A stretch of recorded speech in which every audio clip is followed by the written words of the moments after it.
El Parque Nacional Iguazú está ubicado en la provincia de Misiones, al norte de la Argentina, y se encuentra a 18 kilómetros de la localidad turística Puerto Iguazú, la cual a su vez comparte frontera con dos países distintos, Paraguay y Brasil. Para poder acceder al Parque Nacional Iguazú vamos a tener una gran variedad de opciones. Como este lugar es visitado a lo largo del año por millones de turistas de todo el mundo, la mayoría de las personas contratan ya un pack turístico desde sus respectivos lugares que incluyen dentro de ellos el traslado desde el lugar en donde están hospedados hacia el Parque Nacional. En caso de que no lo contraten previamente, las personas cuando llegan a Puerto Iguazú suelen ir a empresas turísticas y contratar esos paquetes. Después hay muchas personas que en vez de contratar paquetes turísticos armados prefieren ir por su propia vía, y en ese caso podemos ir en vehículo particular o alquilado a través de la ruta provincial número 12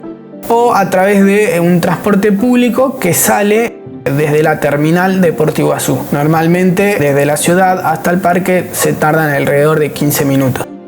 La superficie de esta área protegida alberga alrededor de 60.000 hectáreas de selva paranaense, en donde se pueden visitar un circuito inferior de 1.400 metros, un circuito superior de 1.900 metros y el famoso circuito de la Garganta del Diablo, que tiene 1.100 metros. Todos estos paseos tienen pasarelas accesibles para todo el mundo. Aparte de estos paseos, el parque cuenta con el Sendero Macuco, que es una recorrida de 7 kilómetros ida y vuelta en un sector de selva más tupida, en donde podemos tener un contacto mayor con la selva.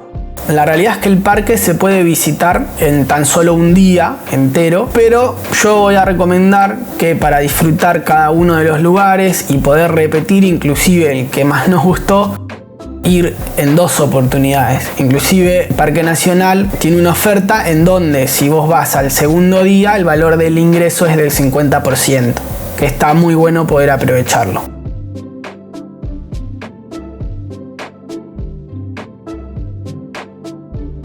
El Parque Nacional Iguazú tiene un costo que va a variar según la nacionalidad y según la edad que uno tenga, y a la cual hay que adicionar una tarifa de estacionamiento que también va a ser variable. La realidad es que muchos de los observadores de fauna solemos ir con la plata ajustada a nuestros viajes, y este valor de ingresos, si es que no sos de Misiones o de Puerto Iguazú, es bastante elevado y hay que tenerlo muy en cuenta para no llevarnos una sorpresa en el lugar. Sin embargo, hay que decir que acorde a ese valor, el Parque Nacional tiene baños y proveedurías repartidos a lo largo de toda el área en muy buenas condiciones. También tiene senderos y miradores que son realmente fantásticos, que nos permite disfrutar mucho de todo el entorno. Sumado a todo esto, también es bueno aclarar que suele haber señal en casi todos lados. Si bien el Parque Nacional cuenta con un hotel dentro, que es de 5 estrellas y es poco accesible, la ciudad cercana, que es Puerto Iguazú, está muy preparada para el turismo y tiene una gran variedad de hospedajes para que nosotros podamos elegir según el alcance de nuestra economía.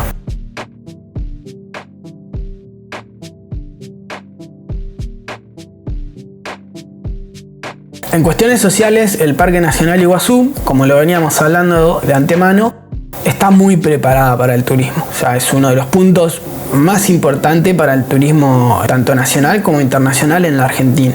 Eso hace que haya un montón de empresas turísticas que ofrezcan paquetes y que trabajen con el lugar. Y así también tengamos una gran variedad de guías de turismo que nos ofrezcan salidas, e inclusive los guías puedan llegar a estar especializados. Eso está bueno tenerlo en cuenta. También todas estas empresas turísticas tienen preparado una gran variedad de actividades para poder realizar.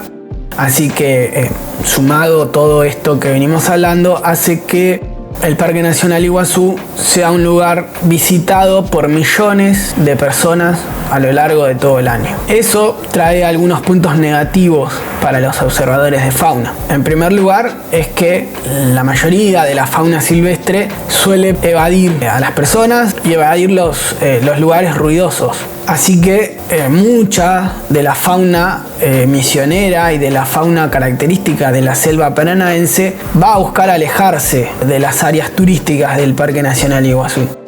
Así que tal vez en ese punto es una gran desventaja comparado por ahí a otros lugares de la selva misionera que no tienen esta afluencia de visitantes. Otro punto que inclusive es aún peor a nivel social es que esta gran cantidad de personas, en su mayoría, no realizan un ecoturismo. Realmente la gente, en su gran mayoría, suelen ir a hacer un turismo básico sin disfrutar ni respetar el lugar. Eso lleva a que haya conflictos que vienen desde hace muchísimo tiempo en el Parque Nacional con determinadas especies y poblaciones de la fauna silvestre que se han ido adaptando a las malas conductas de las personas y pudiendo aprovechar ese tipo de situaciones para sacar provecho.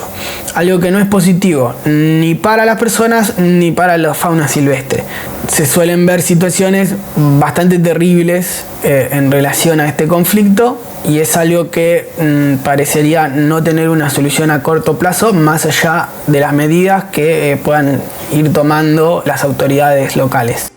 Un ejemplo muy importante sobre esto es lo que está ocurriendo con los cuatí y en una menor medida con los mono caí. Creo que no hay nadie que haya concurrido al parque que no haya visto cómo los cuatí, que es un mamífero prosiónido característico de la selva paranaense, omnívoro, que normalmente se puede alimentar de frutas y de insectos. Pero todo el mundo que haya ido al Parque Nacional los va a ver concentrados en gran masa en las áreas en donde están las confiterías, aprovechando que la gente compra y come en esos lugares para ver si le dan alimento o los roban. Esto lleva a diversos problemas con la población de cuatí. En una primera medida, si tenemos en cuenta la seguridad de los turistas, el hecho de que alimenten a los cuatí puede llegar a ser de gravedad, porque pueden llegar a ser lastimados. Un cuatí en búsqueda de defensa, si se siente agredido o por defender su alimento con otro cuatí, puede llegar a lastimar a un adulto o a un nene. Lo mismo con los monos. Y si lo pensamos a la inversa, a nivel de la salud de la fauna silvestre, tampoco se ven beneficiados, porque primero que ellos no están acostumbrados a alimentarse de la comida que se le provee. Eso lleva a un montón de desórdenes alimenticios, inclusive ya estas poblaciones ya se le han encontrado altas tasas en los índices de colesterol, algo que es imposible de ver en la naturaleza en sí. Y después piensen que esto también le va a generar un estrés al animal. Ellos pierden su comportamiento original cuando van a buscar alimento que es otorgado de manera directa o indirecta por las personas. Entonces ellos ya dejan de tener su comportamiento natural, normalmente tienen grupos bien marcados, cosa que no vemos en estos lugares. Eso hace que el estrés de ellos en la competencia con el alimento sea mucho mayor e inclusive estén más expuestos también a depredadores. Eso hace que haya un montón de problemas tanto a las personas como a las poblaciones de cuatí y de mono caí. Entonces realmente esto es una práctica insostenible y que, como lo decía anteriormente, parece de difícil resolución.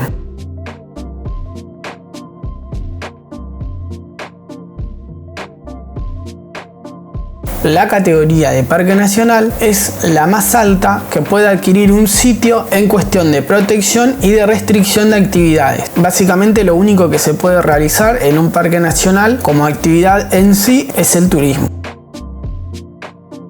El Parque Nacional Iguazú fue uno de los primeros parques que hubo en la Argentina, por ello cuenta con un gran cuerpo de guardaparques y profesionales como biólogos que trabajan para cumplir las misiones y funciones del lugar. A nivel de ambiente o de ecosistema, básicamente lo que va a haber en el Parque Nacional Iguazú es la maravillosa selva paranaense. En la actualidad conservamos solamente el 8% del área original que cubría este ecosistema y un gran porcentaje, casi 3/4 del mismo, se encuentra en la provincia de Misiones. El Parque Nacional va a proteger alrededor de 90 especies arbóreas. Una de las cosas más impresionantes que tiene este parque son los maravillosos paisajes que ofrece y que se pueden disfrutar a lo largo de todos sus circuitos y miradores de manera excelente. Un detalle a aclarar muy importante es que nos encontramos en un clima bastante cálido y húmedo, sobre todo en los meses de verano, ¿sí? Que en nuestra región van desde diciembre hasta marzo. Así que si bien se puede visitar durante todo el año, sobre todo en esas fechas es importante tomar determinados recaudos en relación al calor.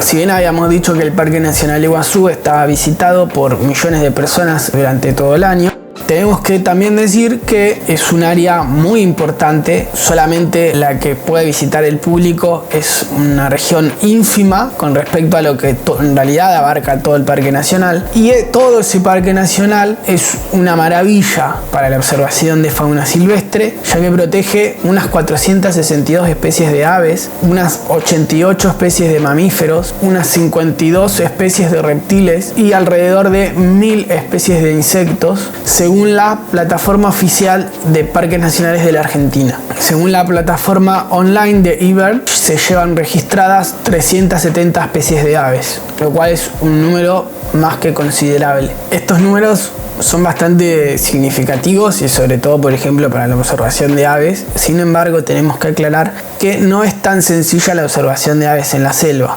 Al ser un ambiente tan complejo, el más del 80% de los registros de aves que nosotros podamos llegar a hacer van a ser vocalizaciones. Muy pocas veces las vamos a poder ver, mucho menos fotografiar y filmar. Así que es sumamente importante, si queremos aprovechar nuestra salida de observación de fauna y nuestro viaje a la selva, poder ir entrenado con respecto a los cantos de las aves.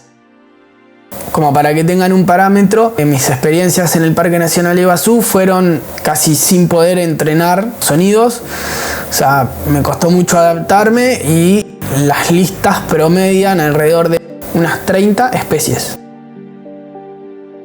Por otra parte, en cuanto a la calidad de observación que podamos tener en los registros, en el parque es bastante variable. Como habíamos dicho, va a haber muchas personas, por lo cual a veces mucho de esa fauna silvestre va a ser desconfiada y no nos vamos a poder acercar tanto. Sin embargo, como también lo hablábamos, va a haber otras especies que son más confiadas, que ya están acostumbradas a las personas y las vamos a tener con más accesibilidad para el registro y para la fotografía. Creo que es un lugar bastante importante, por ejemplo, para lo que es la observación de mariposas, en donde vamos a tener encuentros realmente cercanos y en donde ellas no tienen ningún tipo de problema. Bueno gente, espero que les haya gustado el video, déjenmelo ahí en los comentarios, díganme si les gustó, si conocen el lugar, si tienen ganas de conocerlo, si lo planean conocer en algún momento, si ya lo conocieron, si volverían a ir, dejen todos los comentarios que quieran, me encanta leerlos. Muchas gracias a todos por ver y nos estamos viendo en una próxima aventura de Buscando Fauna.